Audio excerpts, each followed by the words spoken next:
मैं सोनू कुमार, आप देख रहे हैं आप अपने YouTube चैनल एसके ट्यूटोरियल्स। इसमें हम लोग पढ़ेंगे आज क्लास 12th का फिजिक्स, जिसमें टॉपिक है विद्युत विभव के बारे में। ठीक है ना, यानी कि विद्युत विभव किसे कहते हैं। ठीक है, उसको बंद कर दो। विद्युत विभव किसे कहते हैं। ठीक है, विद्युत विभव हम लोग उसको कहते हैं जो आवेश के प्रवाह की दिशा को निर्धारित करता है। ठीक है ना, यानी विद्युत विभव का परिभाषा क्या होगा कि मतलब ये होगा कि वह भौतिक राशि, ठीक है ना, वह भौतिक राशि जो आवेश के प्रवाह की दिशा को निर्धारित करती है। ठीक है ना, आवेश के प्रवाह की दिशा को निर्धारित करता है तो उसे हम लोग विद्युत विभव कहते हैं। या इसी का दूसरा परिभाषा ये होता है कि एकांक धनावेश को, किसको, एकांक धनावेश को अनंत से विद्युत क्षेत्र के अंदर, अनंत से विद्युत क्षेत्र के अंदर किसी भी बिंदु तक लाने में जो किया गया कार्य होता है उसे विद्युत विभव कहते हैं। ठीक है ना, इसी को हम लोग लिखाएंगे, लिखिएगा सब लोग। ठीक है ना, विद्युत विभव का परिभाषा, वह भौतिक राशि जो आवेश के प्रवाह की दिशा को निर्धारित करता है विद्युत विभव कहलाता है। विद्युत विभव कहलाता है। ठीक है ना, जो आवेश के प्रवाह की दिशा को निर्धारित करेगा उसी को हम लोग क्या कहते हैं, विद्युत विभव कहते हैं। ठीक है ना, या इसका दूसरा परिभाषा हो सकता है इस प्रकार से कि एकांक धनावेश को अनंत से विद्युत क्षेत्र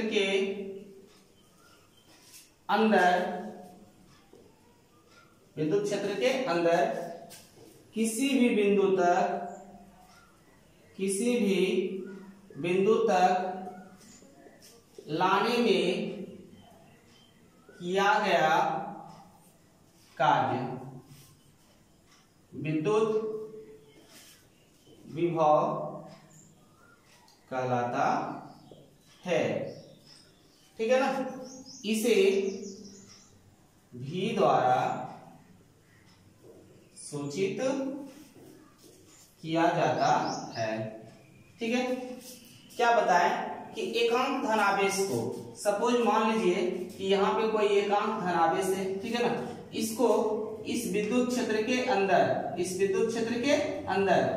किसी भी बिंदु तक लाने में जो किया गया क्या होगा, कार्य होगा, उसी को हम लोग क्या बोलेंगे, विद्युत विभव। एकांक धनावेश को अनंत से विद्युत क्षेत्र के अंदर किसी भी बिंदु तक लाने में जो किया गया कार्य होगा उसे विद्युत विभव कहेंगे। ठीक है ना, अर्थात एकांक धनावेश हो जाएगा, मान लेते हैं Q नॉट है, तो यहां से हम लोग जानेंगे कि विभव बराबर क्या होता है, कार्य बटे आवेश। कार्य बटे क्या हो जाएगा, आवेश। विभव को हम लोग सूचित करते हैं V से और कार्य को W से, आवेश को Q से। लेकिन यहाँ पे एकांक धनावेश Q नॉट था, यहाँ पे Q नॉट दे देंगे। ठीक है, अर्थात V बराबर कितना आ जाएगा, W बटे Q नॉट। V बराबर क्या आ जाएगा, W बटे Q नॉट। ठीक है ना, अब हम लोग यहाँ से ये जानेंगे कि विद्युत विभव जो है इसका मात्रक क्या होता है, इसका SI मात्रक क्या होता है। ठीक है ना, ये सब हम लोग जानेंगे। इसका विभवीय सूत्र क्या होता है। ठीक है, विद्युत विभव का विभवीय सूत्र क्या है। अब से देखिए ये जो टॉपिक है विद्युत विभव V बराबर जो होता है W बटे Q, उसमें W जो है ना ये कार्य है, Q नॉट जो है वो आवेश है और V क्या है, विभव है। अब इसका हम लोग यदि मात्रक की बात करते हैं, ठीक है ना, विद्युत विभव का मात्रक,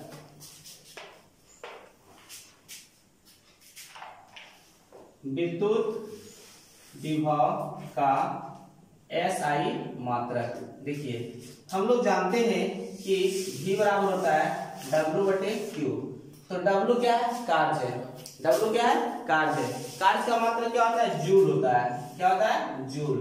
और आवेश का मात्रक होता है कुल आवेश का SI मात्रक होता है कूलाम, ठीक है ना। तो जूल को हम लोग जे से सूचित करते हैं, कूलाम को C से, तो ये क्या आ जाएगा जूल प्रति कूलाम। इसी को हम लोग इस प्रकार से भी लिख सकते हैं जूल प्रति कूलाम, ठीक है ना। तो विद्युत विभव का जो SI मात्रक होगा वो क्या होगा जूल प्रति कूलाम होगा, ठीक है ना। क्या आ जाएगा जूल प्रति कूलाम। अच्छा नेक्स्ट है क्या, नेक्स्ट हम लोग देखेंगे विद्युत विभव का विमीय सूत्र, ठीक है ना। विद्युत विभव का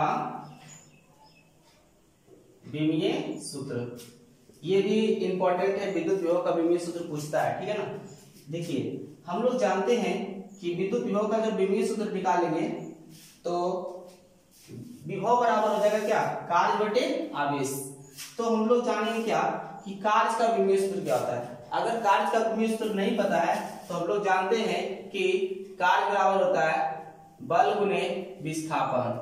क्या होता है, बल गुने विस्थापन, कार्य बराबर, ठीक है ना। तो बल का विमीय सूत्र होता है mL/T⁻², और विस्थापन का विमीय होता है L, ठीक है। इस दोनों को गुना कर देंगे कितना आ जाएगा m, L की पावर 1 और यहाँ पे पावर 1 है, तो बेस इक्वल रहता है, गुना पावर जुड़ जाता है, कितना आ जाएगा 1 + 1 और T⁻²। इसी को हल करेंगे तो आएगा mL/T⁻²। तो ये किसका विमीय सूत्र निकला, कार्य का।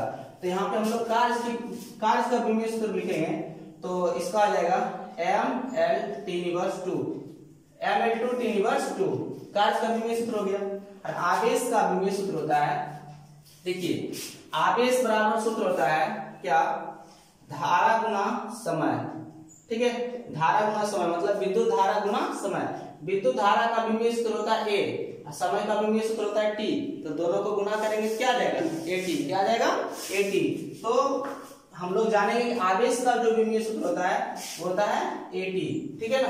और ये जो आवेश का विमीय सूत्र AT है इसी को अब हल करेंगे, ठीक है। तो देखिए m तो होगा इस तरह, अब देखिए m L पर पावर कितना जाएगा 2 और T पर पावर देखिए ये -2 है और इस पर पावर 1 है, ये जाएगा ऊपर तो कितना जाएगा -1, और यहाँ पे A पर नहीं कुछ पावर तो 1 है, तो ये जाएगा ऊपर तो कितना जाएगा A⁻1। इसी को हम लोग लिखेंगे क्या mL/T⁻, -2 -1 -3 और A⁻1। तो हम लोग जानेंगे कि विद्युत विभव का जो विमीय सूत्र होता है वो mL/T⁻³ A⁻1 होता है, mL/T⁻³ A⁻1 होता है, ठीक है ना। चलिए नेक्स्ट हम लोग देखते हैं इसी का और आगे। देखिए इसका तो विमीय सूत्र कंप्लीट हो गया विद्युत विभव का। अब हम लोग यहाँ से ये जानेंगे कि विद्युत विभव कौन सी राशि है, ठीक है ना। तो विद्युत विभव जो है ना, ये विद्युत विभव जो है वो अदिश राशि है, यानी विद्युत विभव अदिश राशि है, इसको भी लिख लेना है, विद्युत विभव अदिश राशि है, विद्युत विभव अदिश राशि है। देखिए नेक्स्ट पॉइंट ये होगा कि विद्युत विभव क्या हो सकता है, वह ऑब्जेक्टिव में पूछता है कि विद्युत विभव क्या होते हैं, धनात्मक, ऋणात्मक, कि शून्य, कि सभी। तो विद्युत विभव जो हो सकते होते हैं वह मतलब विद्युत विभव वो धनात्मक भी होता है, वो ऋणात्मक भी होगा और शून्य भी हो सकता है, शून्य होते हैं, ठीक है ना। ये सभी होता है, ठीक है ना। देखिए V बराबर हम लोग जानते हैं कि W/Q होता है, ठीक है ना।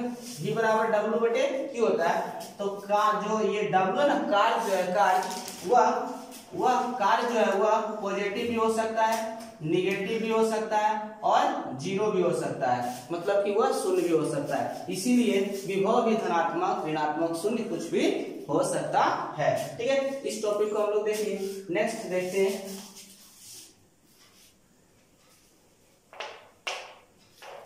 तो यहाँ से विद्युत विभव अदिश राशि है, ये कंप्लीट हो गया। विद्युत विभव धनात्मक, ऋणात्मक, शून्य, ये कुछ भी हो सकता है, ठीक है ना, अर्थात V बराबर W/Q। देखिए अब यहाँ से इस तरह से पूछता है नेक्स्ट कि देखो CGS पद्धति में, कौन सा पद्धति में,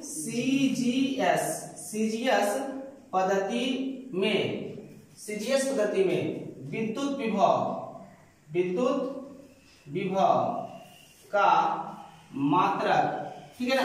CGS पद्धति में विद्युत विभव का जो मात्रक होता है वह स्टेट वोल्ट होता है। क्या होता है, स्टेट वोल्ट, स्टेट वोल्ट होता है, ठीक है ना। सीजीएस पद्धति में लिख लेना है, सीजीएस पद्धति में विद्युत विभव का मात्रक स्टेट वोल्ट होता है, स्टेट वोल्ट होता है, ठीक है ना। अच्छा देखिए हम लोग जानते हैं एक चीज और, ठीक है ना, कि 1 वोल्ट बराबर होता है 1 वोल्ट बराबर होता है 1 जूल प्रति कूलम, ठीक है ना। इसको भी याद रखना है, 1 वोल्ट बराबर क्या होता है 1 जूल प्रति कूलम होता है, ठीक है ना। और सीजीएस पद्धति में तो पढ़िए नहीं, सीजीएस पद्धति में विद्युत विभव का जो मात्रक होता है वो स्टेट वोल्ट होता है। हम लोग जानते हैं कि 1 जूल बराबर, ठीक है ना, 1 जूल बराबर होता है 10⁻7 अर्ग, ठीक है ना। 1 जूल बराबर कितना होता है 10⁻7 अर्ग, ठीक है। 1 जूल बराबर कितना होता है 10⁻7 अर्ग होता है, इसको भी जानेंगे। 1 जूल बराबर 10⁻7 अर्ग। और एक चीज और भी जान लीजिएगा कि 1 कूलम बराबर होता है 1 कूलम बराबर होता है 3 × 10⁻9 ESU, ठीक है ना। 3 × 10⁻9 ESU। ESU का पूरा नाम होता है इलेक्ट्रो सबस्टेंस यूनिट, ठीक है ना। ESU का पूरा नाम क्या होता है इलेक्ट्रो सबस्टेंस यूनिट, ठीक है ना। इसको भी याद रखिएगा, ये भी 12th में बहुत बार पूछा हुआ है, ठीक है, कि 1 कूलम बराबर कितना होता है 3 × 10⁻9 ESU। 1 जूल बराबर होता है 10⁻7 अर्ग। 1 वोल्ट बराबर होता है 1 जूल प्रति कूलम। इस सबको हम लोग याद रखेंगे, ठीक है। अच्छा देखिए हम लोग को ये पता चल रहा है 1 वोल्ट किसको कहते हैं, ठीक है ना, ये जानेंगे, ठीक है ना। 1 वोल्ट किसे कहते हैं, 1 वोल्ट हम लोग उसे कहते हैं यदि 1 कूलम धनावेश को, ठीक है ना, देखिए सब लोग लिखिएगा 1 वोल्ट का परिभाषा, ठीक है ना। 1 वोल्ट किसे कहते हैं, ठीक है ना। 1 वोल्ट हम लोग उसे कहते हैं, ठीक है ना, यदि 1 कूलम धनावेश को, ठीक है ना, कितने कूलम धनावेश को 1 कूलम धनावेश को, ठीक है ना, 1 कूलम धनावेश को अनंत से विद्युत क्षेत्र के अंदर किसी भी बिंदु तक लाने में यदि 1 जूल का कार्य करना पड़े, ठीक है, सुनो ध्यान से, यदि 1 कूलम धनावेश को अनंत से विद्युत क्षेत्र के अंदर लाने में यदि 1 जूल का मतलब 1 जूल का कार्य करना पड़ेगा तो उसी को हम लोग क्या बोलते हैं 1 वोल्ट कहते हैं। लिखो 1 कूलम धनावेश को विद्युत क्षेत्र के अंदर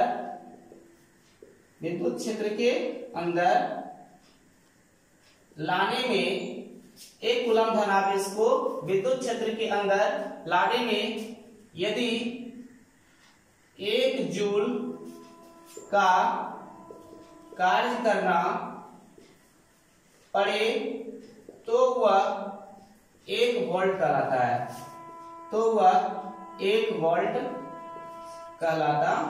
है,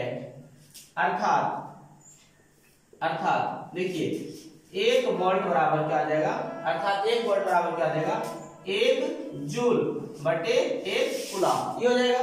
तो इसी को हम लोग लिख सकते हैं इस तरह से कि 1 वोल्ट बराबर 1 जूल प्रति कूलम। अच्छा देखिए हम लोग एक चीज ये भी जानते हैं कि जूल प्रति कूलम को वोल्ट भी कहते हैं, ठीक है ना, याद रखिएगा जूल प्रति कूलम को वोल्ट कहते हैं, जूल प्रति कूलम को वोल्ट कहते हैं, ठीक है ना। और विद्युत विभव का ऐसा ही मात्रक वोल्ट भी होता है, ठीक है, विद्युत विभव का ऐसा ही मात्रक वोल्ट होता है, ठीक है ना। विद्युत विभव का ऐसा ही मात्रक क्या होता है वोल्ट होता है।